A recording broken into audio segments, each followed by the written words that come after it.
Question de Glody.km. Comment arrêter la masturbation? Waouh, le sujet. Les amis, c'est simple. Je vous ai demandé sur Instagram de me poser toutes vos questions dans cette vidéo. J'y réponds. Je sais tout de suite qu'on va me faire la remarque par rapport à mon maillot, donc je le dis tout de suite.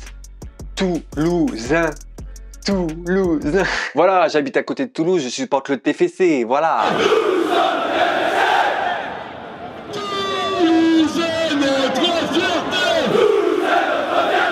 J'ai regroupé toutes vos questions dans des petites fiches qui sont ici. Donc on va commencer par la première question.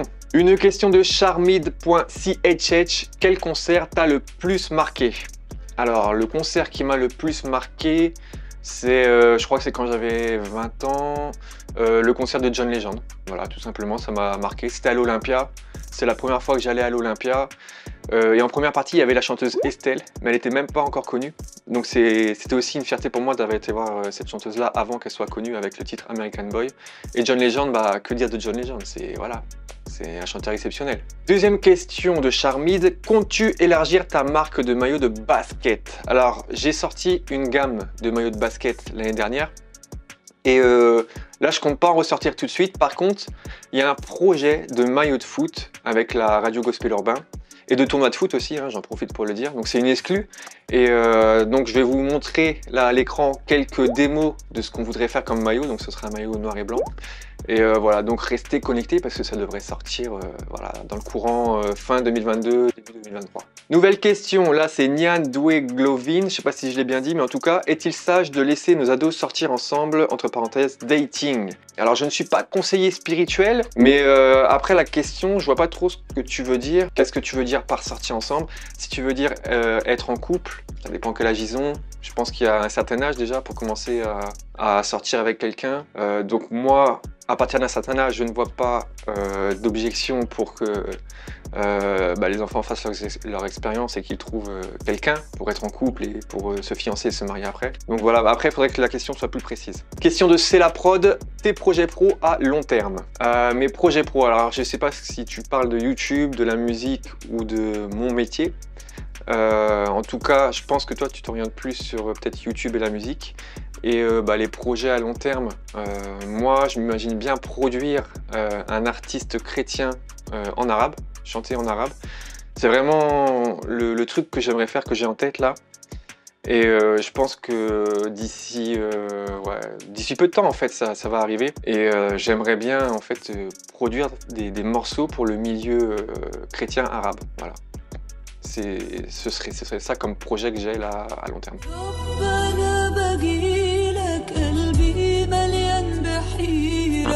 Question de Glody.km. Comment arrêter la masturbation?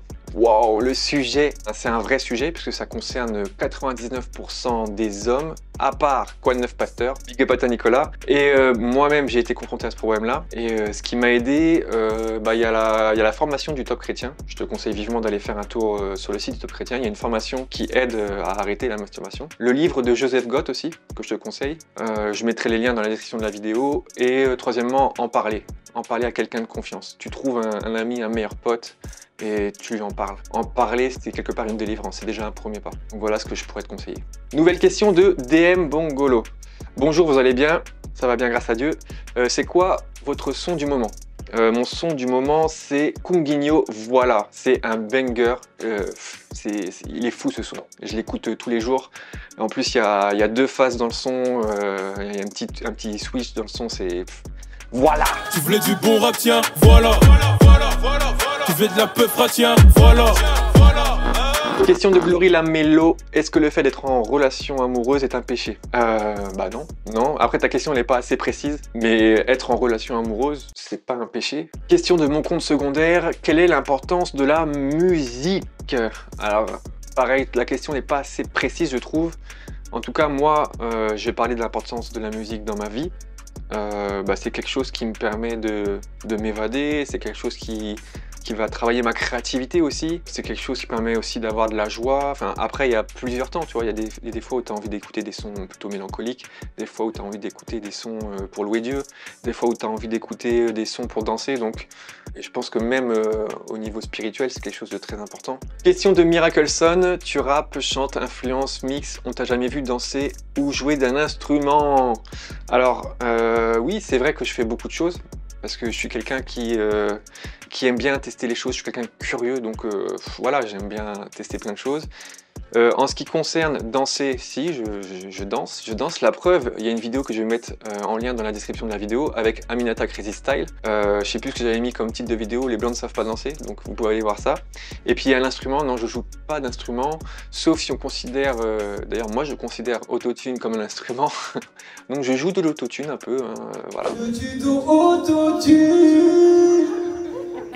On prolonge les notes. Question de Sarah Anne 97, où vois-tu le gospel urbain français dans 5 ans et dans 10 ans? Le gospel urbain, il a déjà bien évolué depuis que je m'y intéresse, on va dire depuis 2015.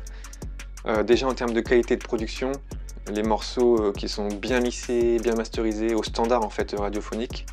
Il y a ça. Après, moi je pense que le futur, que ce soit dans 5 ans ou dans 10 ans, c'est vraiment la structuration. Je sais pas si ça se dit, mais le fait qu'il y ait des structures qui portent des artistes vraiment plus loin et qu'il y ait une présence même dans les médias mainstream. Là par exemple, je sais pas, sur Apple Music, on a des playlists en fait, des playlists rap chrétien, mais c'est que pour les Américains. Et moi je pense que dans 5 ans, 10 ans, on aura cette même playlist sur Apple Music, mais en francophone, tellement il y aura de variété, et voilà. Donc je pense qu'il y aura aussi de plus en plus d'artistes, de plus en plus de qualité. On peut le voir avec David O'Keefe. Quand David O'Keefe d'ailleurs va sortir son album, vu qu'il est signé chez Polydor en maison de disque, ça va être un grand tournant en fait. Et il faudra vraiment le soutenir, parce que ça peut être un des premiers à exploser en tant qu'artiste chrétien dans une maison de disques, et ce qui amènera peut-être d'autres choses pour la suite. Après, si je fais une analyse sur le gospel urbain ou même la musique chrétienne en général, les maisons de disques ne s'intéressent pas vraiment à ce marché, mis à part en Afrique, puisque c'est le continent africain qui donne des streams et qui donne des vues à la plupart de la musique chrétienne, d'où Motown Gospel Africa, d'où Universal Music Africa, mais qui aujourd'hui signent des artistes qui ne sont pas forcément rentables pour eux.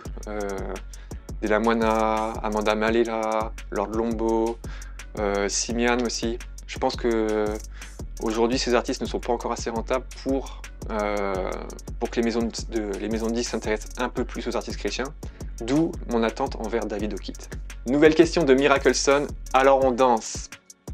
Nous on danse pas. Nous on danse pas, ni à Paris, ni à Kinshasa, ni à Bali. Nous on danse pas ni whisky, pas ni mojito, pas ni vodka. Nous on danse pas, nous on danse pas, nous on danse pas, nous on danse pas. Question de Bi Aslami, que pensez-vous de la fréquentation des boîtes de nuit? Bah écoutez, pour les avoir fréquentées plus jeune quand j'étais pas encore chrétien, je sais ce qu'on va y chercher là-bas.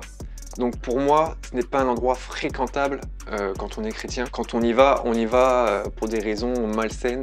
En tout cas en tant qu'homme, je pense. Hein. Je ne fréquente pas les boîtes de nuit, ça ne m'intéresse pas. Aller boire de l'alcool et aller chercher des filles, tout ça, non, ça m'intéresse pas. Question de TheBall77777. Vis-tu uniquement de YouTube ou fais-tu autre chose? Bah, je ne vis pas de YouTube en fait. Je vis pas du tout de YouTube, j'ai un métier. Je suis animateur multimédia et non, je vis pas de YouTube. Alors ça ramène un peu d'argent, mais je ne vis pas à 100% de ça. Pour vivre à 100%, il faudrait que j'ai au moins un minimum 100 000 abonnés et que mes vidéos fassent peut-être entre 10 000 et 20 000 vues à chaque sortie. Après vraiment, YouTube, je fais ça par passion parce que je suis un passionné et j'arrêterai jamais en fait, j'arrêterai jamais. Il y en a plein qui font YouTube pour les mauvaises raisons, ils sortent 2-3 vidéos et puis ils arrêtent parce qu'ils ont 2, 3, 4 vues, 10 vues, 100 vues maximum. Mais faut pas lâcher, moi je fais des vidéos depuis très longtemps, depuis je sais pas, depuis 2012 je crois, je suis sur YouTube, mais c'est des vidéos que vous verrez pas parce que c'est des trucs que j'ai masqués. Mais voilà, donc il faut être passionné et c'est ce qui fait que j'ai toujours envie de faire des vidéos et puis il y a toujours plein de sujets à traiter, donc tant mieux. Question de Sous ton regard, y aura-t-il sur ta chaîne plus de vidéos avec des invités ou des vidéos réactions? Alors des vidéos avec des invités, quand j'étais en région parisienne, je pouvais faire des vidéos interviews. Il y en a plein sur ma chaîne si vous allez dans les premières vidéos. Maintenant que je suis dans le sud de la France, c'est un peu plus compliqué parce que moi j'aime bien faire des vidéos avec des invités mais en vrai, en physique. C'est possible qu'il y ait une émission qui sorte. J'aimerais bien refaire une émission genre Planète Strat où j'inviterai du coup des artistes du milieu gospel urbain.